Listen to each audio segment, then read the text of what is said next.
Salutations, Shades, and welcome back to your one-stop shop for all things strange and unusual, Talking with Shadows. The conversation everyone has, but no one wants to admit to. Here with your host, Vic Waitley. And Marcus D. And we want to give a big shout out to our newest patron. What? Why do you never tell me about this ahead of time? I'm always surprised. I know, because I like to see the joy in your face whenever I tell people that our newest patron, Travis Maxwell Boone. Big round of applause, by the way. Thank you, sir. Always appreciate the support. He's one of the hosts of one of the best podcasts that we've got to be on. Yeah. Isn't Travis one of the hosts from the Nightclub podcast? Yes, it is. Yeah. And you can want to check out an awesome episode. Go over check out our, Bayou Boogeyman episode where we did. A really good one. I love it when they talk Creole. Yeah, man. Which was a really, really fun episode. And another big shout out that I want to give to our original patron, the OG patron, Sarah. I want to give a big shout out to her, by the way, because after the storms down there in Southwest Kentucky, Sarah reached out to ask to make sure that we were okay. Oh, that's super sweet. Yeah, very nice. She reached out to us, make sure that we were Marcus okay. Marcus had an Ivy night that night. I did. So if you guys don't know, we are in Evansville, so we're right there on the river by Kentucky, and we had some storms that night. But I was driving back from a comedy show in Nashville where I was performing at, and we left Nashville and hit like the border of Tennessee and Kentucky around 9:30, which is whenever the tornadoes and the storms were ripping through, Mayfield, Hopkinsville, and that whole area. So it was pretty dicey. Coming back, the wind was awful. And it was very tense, but thankfully, we were okay. We actually used our GPS to navigate around the storm, and I didn't get home till like 2 a.m. in the morning. The only thing that happened to me is, like, my neighbor has one of those, set up pavilion things, and it was on top of my fence the next morning. So it was really funny because I was driving back with a comedy buddy of mine that I do comedy with a lot, and you can tell he was nervous. You could tell he was nervous. Is this Andy? Yeah, it was a big shout out to Andy. And he, because me and him traveled, we would do comedy together all the time. And so I could tell he's nervous. I'm driving because we're driving back.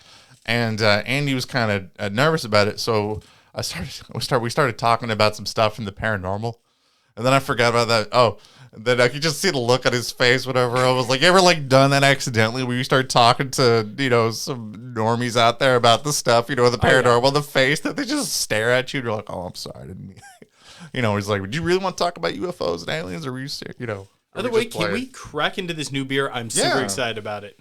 Big shout out to him. Yeah. So the beer we're trying today is called Birds of Fire. We thought it was very on brand. Yes, for today. on brand. Yes, by Orpheus Brewing, limited series release. So we're gonna try this. I've had one of the things before, and it was good. We've seen this before whenever we've been at the liquor store. Also, weird thing at the liquor store, you can tell that me and Vic are getting old. Oh, this because is good. You're getting old. I'm getting cool. Now, you know how I know we're getting old? How? We bought alcohol with the guy, and we did the transaction over a giant sign that says no ID, no alcohol, and he didn't card us. Neither of us. Well, he normally cards us. This was, I think, us just getting lucky. Yeah, or that he thinks we're alcoholics. He just knows us already. So what you think? Because I'm loving this. This has a very loud, tangerine taste? Orangish? What is this? It is I called it tangerine, orange, and vanilla sour. Oh, it's a sour beer! You swindler! I almost cursed on the podcast. Miserable, terrible. I gave you plenty chances to catch it. I pointed at it. I asked you a few times what type of beer it was, and you're like, I don't know, orange? I gave you several chances to catch that it was a sour. Oh, there it is. Oh, you liked it up to that point. It's the after vomit taste you get in your mouth when you retch. You liked it until you were told. This is first off, do not say that this is a psychosomatic thing. You are so over dramatic. I'm over dramatic. I have never been over dramatic in my entire. You take that back, sir. Tell me I've been over dramatic. Oh, man, I put this in my mouth. It is good. I just told my death-defying trip back from Nashville with me and Andy You're like, here, drink this sour beer.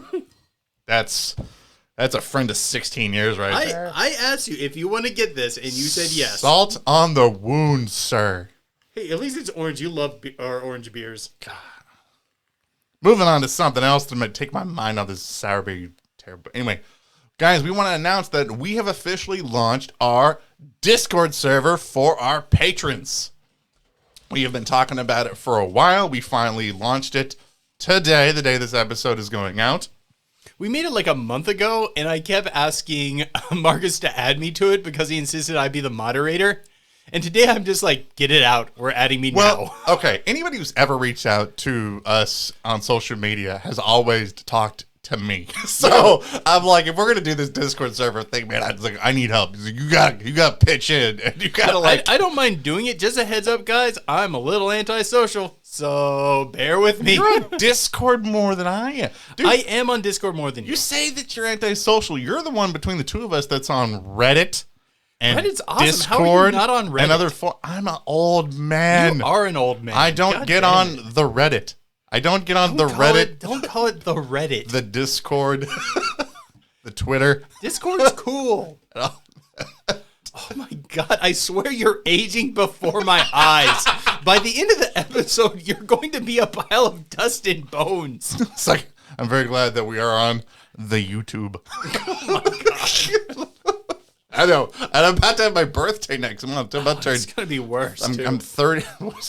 I'm Holy 34. Crap, that means my birthday's next month, too. Yeah, our birthdays are right after each other. So I'm going to be 35 going on 80. So that's... I believe it. That's what we'll be doing. So, yeah, man, if you guys want to sign up and hang out with us, you can ask us questions. You can you can ask us questions about the episodes that we've done. In general, you can hang out with other patrons. It's super cool. Come on over and join us on Discord. It'll be a lot of fun. So... I am on Discord. I am on there. We're both officially on there, so we will enjoy hanging out with you guys. We even tricked Ellie into joining. We did. We invited her. She didn't know what she was doing. She goes, "What did I walk into?" We're like, "We're Ellie cool on Discord." So, if you have not checked out our last episode, guys, we did a whole episode on thunderbirds. The thunderbird, like the large bird-like creature that's spotted all over North America and arguably other parts of the world too. But it was an awesome episode. And this week, we're talking about the blue space chickens and their plans for you. Mm-hmm. So, comments from our last episode. I said that too early, didn't I? Yes, you did. You were just skip over our fans' comments. Pretend I haven't said it yet. There we go. We're good. I was trying to have a positive attitude about it. Pretending like I haven't blown this. I was trying to put on a brave face. We're talking about the thunderbirds, the most disgusting cryptid that's out there, most horrifying one. It's probably going to get us. Anyway, Kyle, patron, said, I saw what I thought was the thunderbird when I was younger, but it was whitish gray color and was flying extremely low. I had to get Kyle talking more about this, and I'm like, dude, you got to tell us more. Kyle said he was 10 or 11. He was outside his backyard. From a very rural area when I noticed a very large shadow. When I looked up, I saw a massive white bird. I only saw the bottom, so it could have been a different color on top.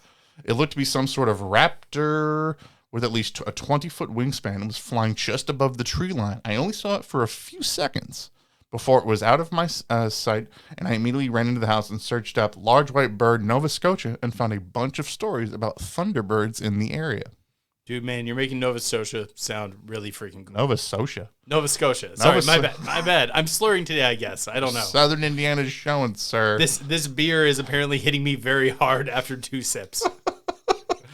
I am apparently a super lightweight. But no, you're making it sound really neat. I want to go to the land of thunderbirds and probably awesome fishing. North America is the land of thunderbirds. Like, that's... Well, if you listen to the episode... It sound like Nova Scotia's a pretty cool place for them. If you listen to the episode, the land of thunderbirds is actually probably Pennsylvania. Or Wisconsin, that's another popular place. Or Illinois, those are other places that it's been seen. But I'll stick with my green cloud bees here in Southern Indiana. It is pretty cool. Avis Rex, the Dark Phoenix, says, Vic, you magnificent person. Thank you so much for someone finally recognizing how magnificent I am. Please continue. Gonna downvote that. Leave it a heart for me then. Thanks for defending that heart. I'm happy to see the episode become a reality. Bird phobia aside, I really appreciate the chat that he had on Facebook because me and him were talking back and forth. Looking forward to discussing more. If you ever want details on my novel or your projects, I'd be more than happy to discuss them. Final note, at least most giant birds are extinct. That's true. That is that helps me sleep at night. That is what it does. You just have to outwait the last ones. I always tell people, reach out to us on Facebook, social media. We absolutely love engaging with, or at least I do, engage with people on social media. You can talk to me on Discord. I'll do Discord. Yeah, limited down. But yeah, absolutely reach out to us. We always appreciate it. XP0X said, with the difficulty of estimating the size in the sky, have there been any sightings of a thunderbird on the ground, which would make it easier? Definitely would like to see more about living pterosaurs. There have been a few times where they've been spotted on the ground and a couple times where they were up in trees. I remember one story in particular where it was in a tree and the person who was the witness was accounting about how the oak branch had bent so much under its weight, and that's what initially drew its attention to how big it was. Mm-hmm. But also, too, how many large birds have you seen just casually just sitting on the ground? On the ground, well, turkey buzzards will kind of hang out definitely around prey and kind of guard the area. So but like as far as like raptors, no, they don't really hang out on the ground. They want to be up in the air where it's safe or up in a tree. Yeah, so that, as kind of like on kind of perch. That's the only kind of food for thought about why I don't think we see that as much. But Gray9438 said, for the record, the most weight lifted by a bird is 15 pounds by a bald eagle. So I do feel like there's probably more of a paranormal aspect to the thunderbirds as well. That sounds pretty spot on. 100% on that. Trailbreaker said, Marcus, I feel your pain. I'm going to heart that right now. Blue jays are absolutely nasty territorial birds. They are. But for pure, not for fuel merit, look up harpy eagle, the bastard child of an owl and an eagle. Could you even imagine one of those things landing in a tree near you? Are you familiar with harpy eagles? I'm going to look this up. You should. Now. They're really freaky. They're a pretty strange bird. Eagle. Dude, that thing has like resting. I'm going to say this thing has resting bitch face. You already said GD today, so this is already a not safe work for episode. We don't curse Marcus, this much. Hey, Marcus. What? Welcome to your nightmare. I know. That is awful. That is disgusting. That looked like that has already eaten its head swole, like it already has swallowed a whole child, and it's looking at you like you're next. That's the look of a freaking harpy eagle right there. Like oh my God, that is disgusting. Ugh. Oh man. All right, moving. I'm downvoting that. I'm removing that heart. You made me look that up, Trailbreak. No, I'm gonna leave it on there because I'm paying for Blue Jays. Laughing Fox said, Marcus, here's about the terror birds. Ornithophobia intensifies. Yeah, it's true. Interestingly enough, jays are in the corvid family along with crows and ravens. I did know that because you need to know thy enemy. Experiments have been done that prove that they pass on knowledge of environmental threats from generation to generation. So it's not outside of the realm of possibility that the jay in college was a descendant from the one you caused as a child. That's like the longest way of saying that it's been proven that they hold grudges. Okay, that is exactly what Laughing Fox is trying to say there. The Blue Jays have struck your name into the Damascron. Like they know you. They're going to get you, and they remember. You're in the great book of Blue Jay grudges. Good. And that word that I used last episode was schadenfreude, means to take delight in another's misery. There we go. I mean, in consensus we got here, I think I think on one hand we have a misidentified large bird, such as golden eagles, that are like outside the normal range of being seen as large as they are. But on the other hand, I'm certain that we have seen animalistic spirits manifesting for a specific purpose that is being misunderstood by observers who have no understanding on the traditions surrounding them. Is that Laughing Fox still? Mm-hmm. Yeah, that is pretty much exactly where Ellie went to, and that's about what I was thinking as well. Mm-hmm. So, Whiskey Conspiracy, which is a fantastic name, by the way, for a podcast, by the way. He who is commenting on this. If only there was such a podcast out there by that name. A great podcast out there, Whiskey Conspiracies, sir. It's a good friend of ours. He needs to be starting it anyway. Anyway, I was attacked by a blue jay as a child. Vic, you were attacked by a blue jay in college. Me, same bird. Oh, Vic, you were attacked by a blue jay in college. Me, same bird, the start of a blue jay conspiracy network. On behalf of all of your fans, Marcus, hide your kids, hide your wife, and hide you too. Yeah, I know, because I'm pretty positive that they're out to give me. Dude, the topic today just makes me terrified in general. So, I don't know. I don't think this is one that's that scary. got two more comments, then we're going to move on to the episode. First name, last name said, but what about the shoebill stork? There's awesome birds, the way that they clack their beaks. It's so cute. Okay, here's a video of them clacking. I don't know. Sorry, I got to move this over so I can see what they are. They're not that scary. Oh my God, that's the size of a 5-year-old child. Not that scary. I feel like watching like Dora the Explorer, watching like an unattended child being around these like large animals. That is messed up. Sorry. I feel like you're going to see like a great blue heron here and pee your pants. I will take a swing at one. Okay, I'm not going down with these birds without a fight. I mean, I don't like when they would show up at my pond back home and eat all my frogs, but they're not a threat to you. Mary Grace said, insert evil laughter here. Sorry, Marcus. Now, where is with all this hate for me? But, anyway. All right, thank you guys so much for the comments. Like we always said, leave a comment below, man. We love going over the comments for our episodes. So good, bad, the ugly, we'll go over them and we'll talk about them. So, all right, so moving on to today's episode. We told you guys that we were going to throw a curveball at you. So when we were talking about like large bird cryptids, I thought maybe we could look up to see, is there something where maybe there's other types of large birds? I think you were just trying to get around talking about a giant bird. This is more horrifying, by the way, than a real live giant physical bird. Definitely different. It's also within the same field, mind you. But I don't know if you guys are aware of this. There is a whole species of aliens that look like birds. Like blue jays, actually, kind of. Yeah, like a bunch of blue jays. And they have like the resting bitch face of a blue jay too, that they're gonna get you. Avian aliens are sometimes called Blue Avian aliens. Blue Avians. Let me start off by saying this. I've researched a lot of things that I was not already aware of, and I'm not quite sure that time was spent really well. And researching these things?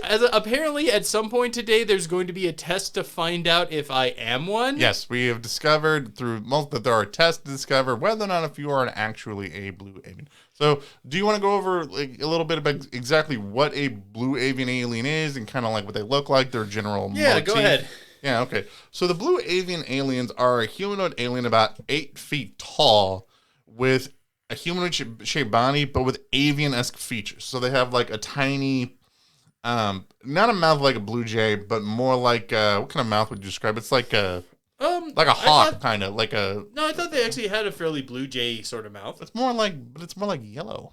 I guess it's yellow, but like the shape seemed about right. Right. Okay. Oh, an owl. That's another good one too. Kind of like that small, not real like, not a long beak or anything like that. It's closer to the face. Imagine if you took a human that was really tall and dusted them with powdered blue feathers and gave them a beak and some black eyeliner. Yes. You about have it. Oh, and they're bald already, too.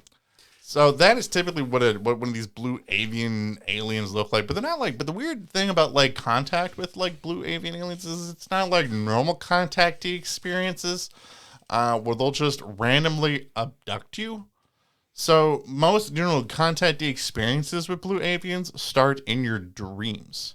So yeah, it seems like they always prefer to psychically reach out to someone in some way, shape, or form. So supposedly they will not reach out to you unless you wished to be approached by these things, which I find kind of interesting. But anyway, once you open yourself up to these things, you will have these weird lucid dreams involving the blue avians, and they will communicate to you even in your dreams using sign language in this telepathy. So it makes, depending upon who exactly you're talking to about their experiences with these things. And overall, it's not, most people's experience with the blue avians that I found are generally positive. At least people have a positive takeaway from it. They have a positive feel about interacting with this. It's not like, like, I think there's a little bit of sketch behiand their motives, but people do seem to walk away thinking that they have improved in some way. Like, if you ever listened to stories of people being abducted by greys, there's a lot of non-consent abductions. They'll take you, they'll blast you with technology, or the things, they'll mind control you, whatever. The blue avians will actually reach out to you, communicate with you, and then bring you up into their blue spherical spaceships that they have up in the sky in order to interact with them. But the vast majority of... Here's another weird thing that I've seen, too, about people's contacting with Blue Avians that you won't find just casually researching the topic, is that a lot of people interact with the Blue Avians by channeling. Yeah, channeling's a really big one for that. Do you want to explain a little bit what channeling is and like what it would kind of look like when people are interacting with them? I'll let you describe the look of channeling because I don't generally like watching channeling videos, but Okay. I will explain the process of it. Sure. The idea is that you can open up your mind to a particular presence, and then that presence can touch your mind, and you can either communicate or, in many cases, become possessed by them and allow them to talk through their body. Correct. This was very common at the turn of last century. Yeah, if you remember, like, me and Ellie's video that we did on the Aetherius Society, we had the Aetherius guy that put the blindfold on, he went into sort of like a meditative stance, and then he would channel Aetherius and these, like, higher beings, these aliens from other planets that would talk through him. Oh, and we watched that video on the guy trying to channel Valiant Thor. Yeah, that was another one, too, that we did. So this... I don't personally like channeling videos. No, well, the thing was like when I was watching a lot of these people that seem to be channeling these things, what was really weird is like the people that did like Valiant Thor, the Aetherius Society, they put a lot of prep work. Most of the people that were channeling these Blue Avians, like from other planets, just sort of went, all right, now I'm going to channel them. Okay, here we go. And they're here. Like, not even a deep Well, you breath. see, the thing is, the Blue Avians are just that psychic. Like, you don't really have to try to reach out. Yeah. They're so psychic that it's just boom, you're there. You don't even have to put on a show or anything. They're like a really overly attached ex that is just always thinking about you. And like the second you send the text, immediately replies back, But- kind of like disturbingly quick. What about their goals? It doesn't seem Yeah. like the Greys, where the Greys seem to be here for sinister motives. Yeah, so their motives are a little bit different. So, okay. So the difference between, say, the Blue Avians compared to how people experience, like, typically think about aliens. Most people, when you're thinking about aliens, you think, like, they're on another planet, physically somewhere else. Like, you just get on your ship, and you just drive straight there. Like, you just fly straight there, right? Well, the Blue Avians exist on another dimension, on a higher dimension. Apparently, they're somewhere between. They can be anywhere between 3-dimensional and 12-dimensional beings. And let me give you guys a little bit of an insight into what that would mean. Like, is that like belts for like martial arts? Like, if you deal with like a 12th level, No. like a grandmaster Blue Avian, you can just No. beat you. No, are you sure? Okay. Yes. Okay. So a 1-dimensional being can move backwards and forwards. A 2-dimensional being can move backwards, forwards, and then like up, down. Like original Mario. Yeah, like original Mario. A 3-dimensional being, like us, or some people might argue that we're a 4th-dimensional being, can move left, right, back, forward, up, down, and if you argue we're 4th-dimensional, then also through time. If a second dimensional being was looking at you, they may see you, and as long as you go forward, backwards, or up, down, they would continue to see you. Mm-hmm. But the moment that you moved left or right, you would just seem to disappear from their perspective. Now, for a 12th dimensional being, it means they have left, right, up, down, back, forwards, and if you consider time one as well, that plus, say, 9 more directions that we couldn't even fathom. There would be 9 other directions that they could go that we would not understand how they had moved. If they had moved in such a way with us viewing them, they would simply seem to have disappeared from our perspective, much like when the 2-dimensional beings viewing us and we step left, we're just gone. They just can't perceive us. So that's why I've always had a hard time. Like, I had a hard time with this particular topic for people just casually claiming that they can interact with this. Because, I mean, you know, imagine the communication difficulties that come from, say, interacting with an animal, you know, or something like that, where those sort of barriers are, like, when you're talking about things that exist in other states of consciousness. Like, it's gotta be like, how can you have a dialogue with somebody like that? Like, that's my point of like, and could you have an understanding? One of the first big barriers is the understanding of a 3-dimensional being and the understanding of a 12th dimensional being on just what a room looks like is going to be notably different. Like, it's going to be hard to understand each other's perspectives, Perhaps these guys are ultra intelligent and ultra empathetic and really good at thinking down. But for the most part, I would be hard-pressed to believe that they could really understand a human experience in any sort of legitimate way because it's so alien. Well, okay, so we were talking about like the fourth dimension with time. Imagine having an argument with somebody about your room, and you didn't understand, and you didn't understand the concept of time. So every time that they would even like bring up the fact that it's been dirty in like yesterday, they don't even understand yesterday because of that, because they can't perceive that in time. So it will be like interacting with somebody that is experiencing things throughout time, like all at once. Basically take that aspect of the understanding, scale it up, and then times it by 9. Yeah, like all these other types of senses. Like, and that's how big of a barrier in perception and understanding they would have to overcome. Yeah, like the patience that it would take probably to even interact with us would just have to be just immense, like more than any human being could even understand. Like, so like that's, so like that's why I have a hard time believing like they could just interact with people like that. My only thought, if I was going to defend the argument, is that it would stem from their telepathy and their idea that we are all of one soul.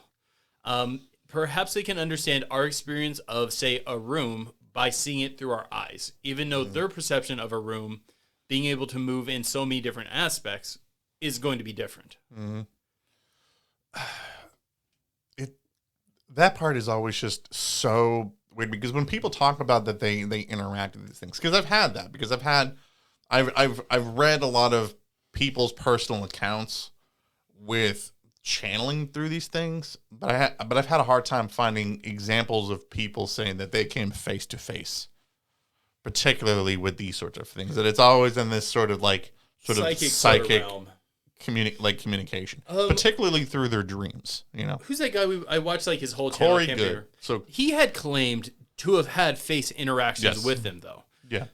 In a past life isn't quite the right word for it. He believes he was part of a secret joint. Basically, it's one of those the government combined with the good aliens secret program sort of thing.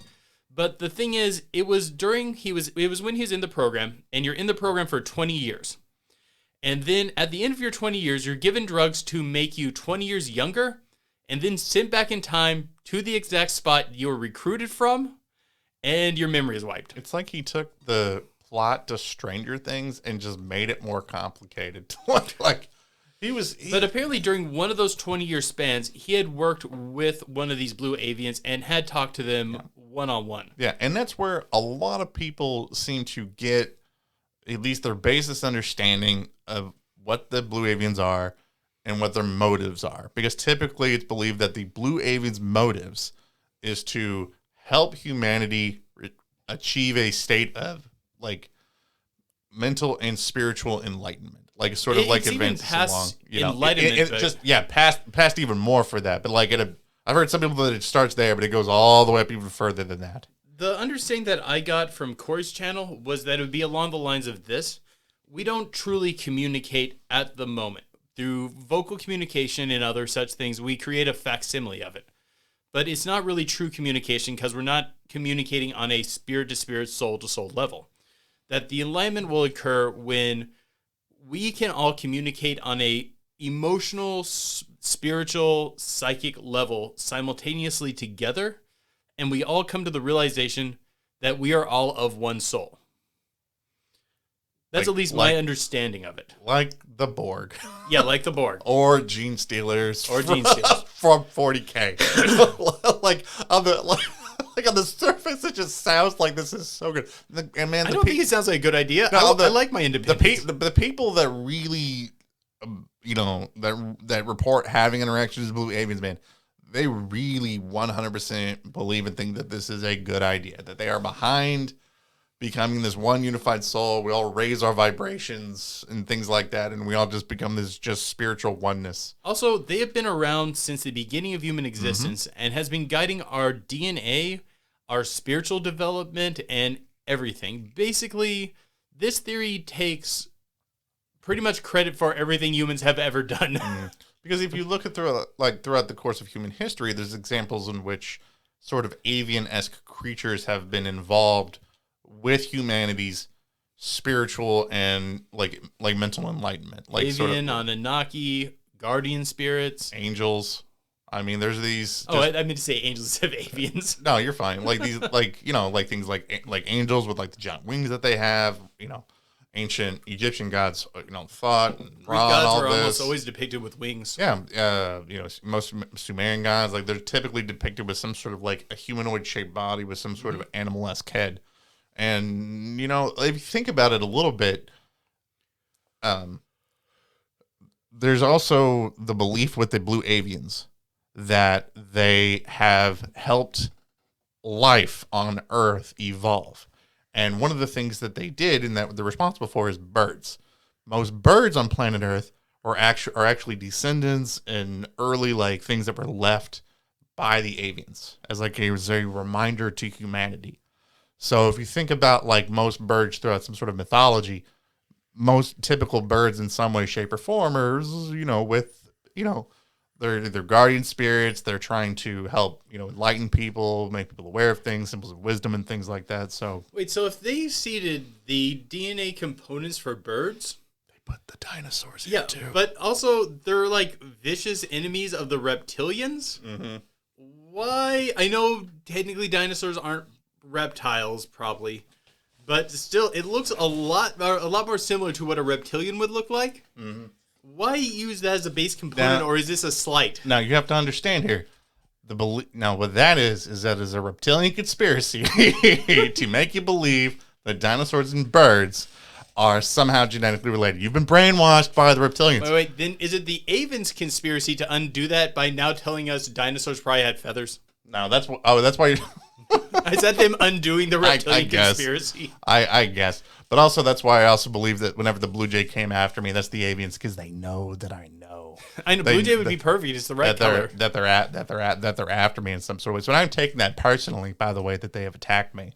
So because the Blue Avians are supposed to be part of this intergalactic good guy force, like it's called the Intergalactic Federation of Light, which by the way sounds on the surface good, but when you think about it, it's kind of like that South Park when they were like episode with like space jail, baby fart McGee's ex, space cash, space money is worth whatever you all agree it's worth. I actually really like that episode. So they're gonna call something like and also if you were gonna come up with like a terrible like evil empire, you're not going to call it like the Evil Incorporated. You're going to call it something good. So you'd call it like the Intergalactic Federation of Light or whatever, like they would call it. But anyway, they're a part of this group and they're here on Earth working with other types of aliens to help protect us from the bad aliens like the Chitauri and reptilians, tax collectors. I think they're working, from the perspective of the group I listen to, they're apparently working with some of the Greys. Mm-hmm. Mm-hmm. But they were giving a very gray positive sort of message in that episode too. I think Valiant Thor is supposed to be sort of like a positive gray sort of type alien, wasn't he? I thought he was a Nordic. No, he was.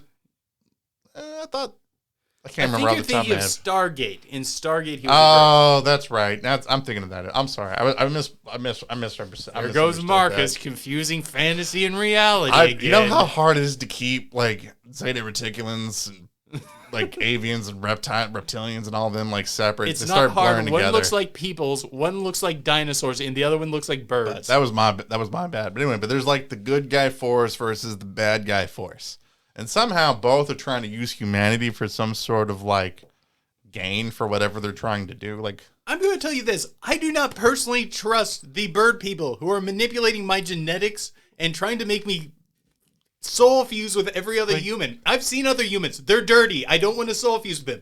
If it's just you guys out there listening, sure, fine. But there'll be other people I don't want to be fused with.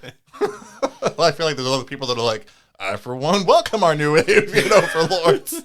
Like, I feel like with all this discussion about, like, avians trying to guide humanity for their own purposes or reptilians over here trying to guide, like, we're somehow, like, the biological child involved in a bitter custody fight between like parents. Like, has that ever turned out well for anybody? Maybe that's the reason why humanity is so messed up right now. Like, and we're having issues. I mean, I get that sort of feel from this. Also, Probably elephant in the room, but I think I'd be remiss not to bring it up. There's elephant people aliens. No, there's no. too. Well, maybe I don't know. I don't know all the different Are aliens. you channeling an elephant? I am not channeling an I'm elephant. channeling flipping nothing. They didn't make it look that hard. I'm just saying. Okay, Just but something I did want to talk about here, and I kind of thought you might have gotten the same vibe from like some of Corey's stuff.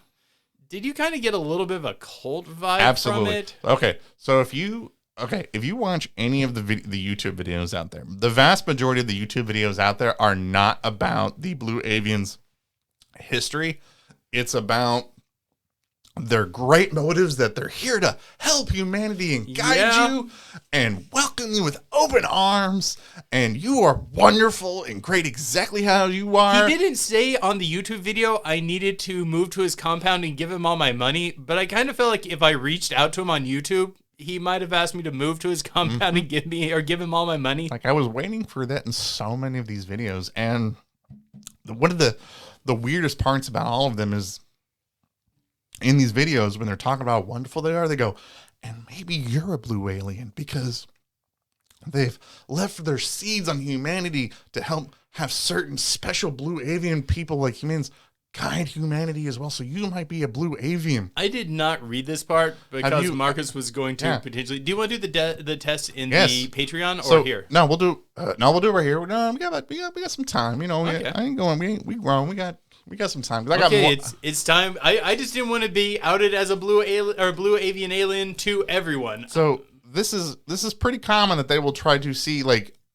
People ask, am I secretly a blue avian? You know, am I one of their children? So I'm gonna ask you a couple questions here, Vic. Okay. Let me loosen up. I got to shrug off the text anxiety. Very specific test. Number one. I'm ready. Have you ever felt like maybe you don't belong? Yeah, I have Asperger's, so about everywhere I go. Okay. Have you ever felt like maybe you have a hard time connecting to other people? The first, what I said for the first one, so yes. Yeah. Have you ever felt that maybe sometimes you don't quite live up to the standards of other people? I am human, so yes. Yeah. Mm-hmm. Have you ever felt deep down that you had like a special gift that other people just don't understand?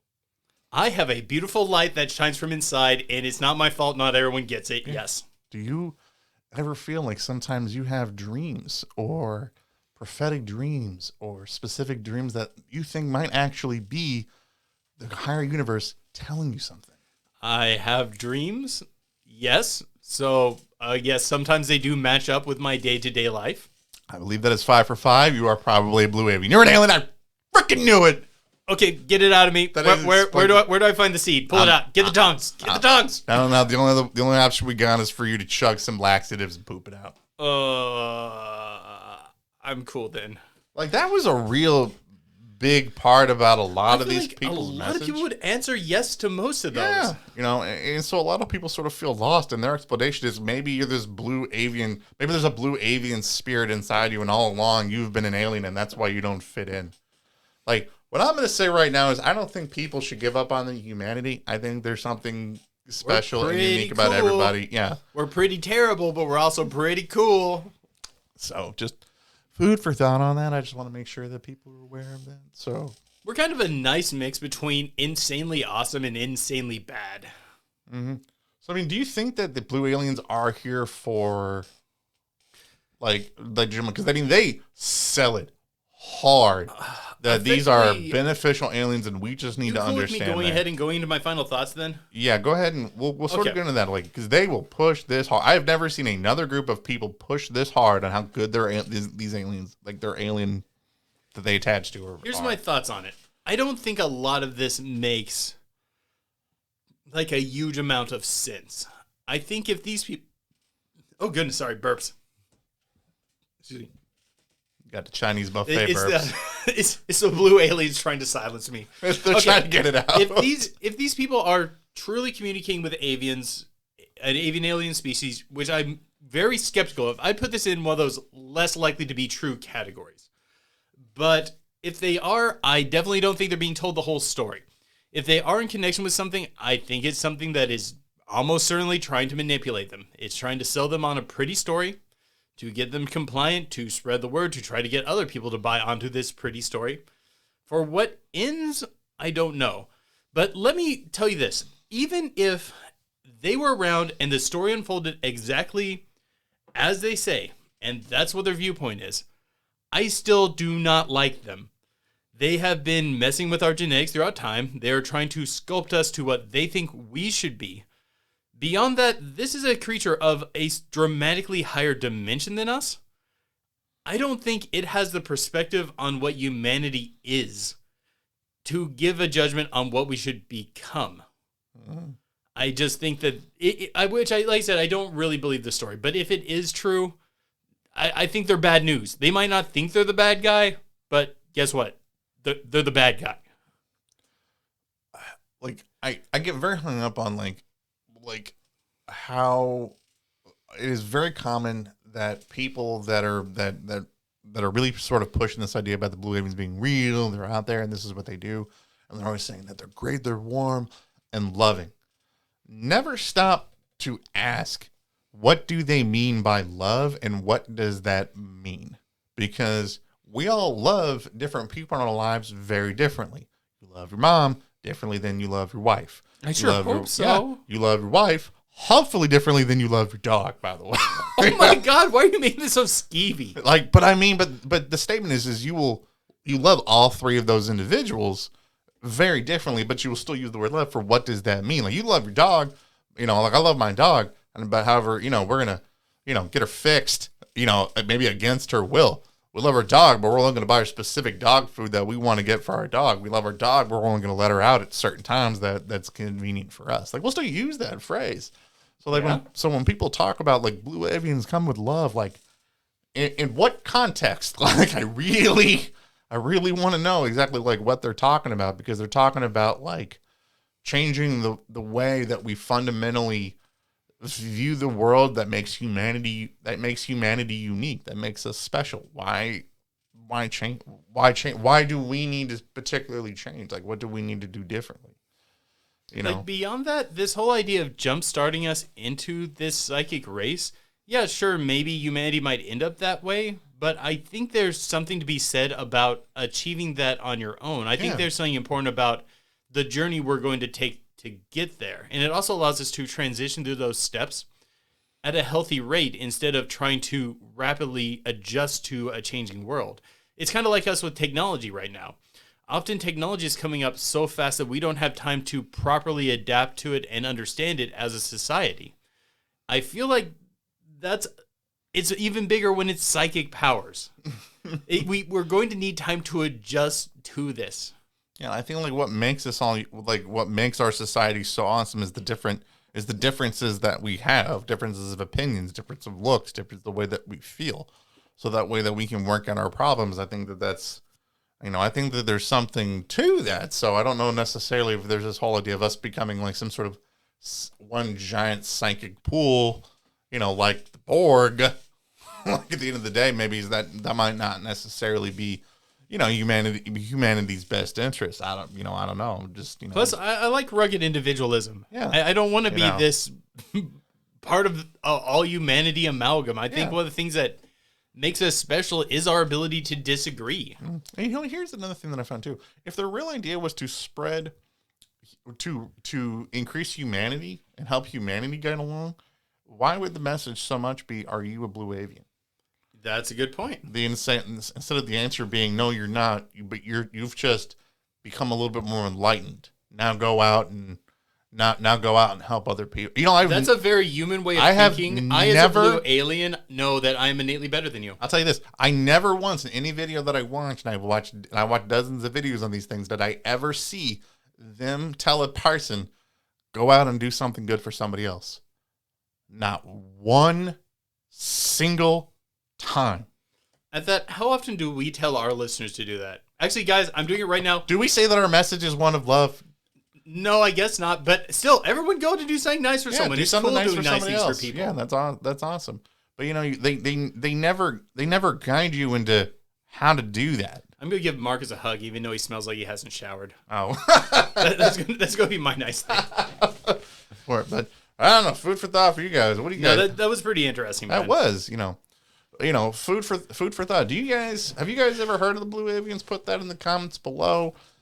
What do you guys think? Do you think they really are here for our benefit? Do you think some aliens are here for our benefit to help humanity, or is it just some sort of weird, sinister motive? Or maybe it's a sinister, or maybe it is this type of love that they got to do something for our own good, even if we don't want it. That's a possibility. Do we got to? Is it got to be done the hard way? Like, let us know what you guys think about that. I want to keep my testicles though. Are you a Blue Avian? Let us know. Put in the comment below. But please do that. If you like this podcast, don't forget to leave us a like. If you listen to us on YouTube, make sure that you subscribe. Hit that notification bell so that way you guys can be notified whenever we put out any new content. If you're listening on Apple, leave us a review. It's one of the best ways that you guys can help support the podcast. But until next time, guys, keep believing. Because we'll keep listening. All right, guys, we're going to slide into the Pillow Talk segment of this podcast. If you want the rest of this awesome podcast, all you got to do is go over to our Patreon and sign up. For as little as $1 a month, you get the rest of this awesome podcast, as well as every other episode of extended edition of all of our podcasts. And access now to our new Discord server. Our patron exclusive Discord server. I think I said modified. I meant moderated. It's modified. He's like the Man in Black's covering up anything that people say we don't like.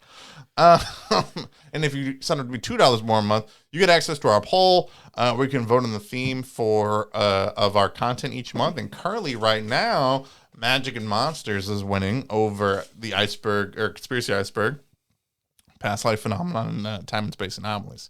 But there's still time to go over and sign up because this poll is going to run all the way to the end of the month. So let your voice be heard and let us know. All right. We are going to keep the discussion going on Blue Avians. There was some stuff that we did not get into in the main part of the podcast. And here was one that I found kind of interesting. I found the vast majority of that I thought was odd. I found the vast majority of people talking about the Blue Avians to be relatively younger. Yeah, it does seem to be a younger phenomenon in the communication, even though the process by which the communication channeling has been around and has been popular for quite some time. Like,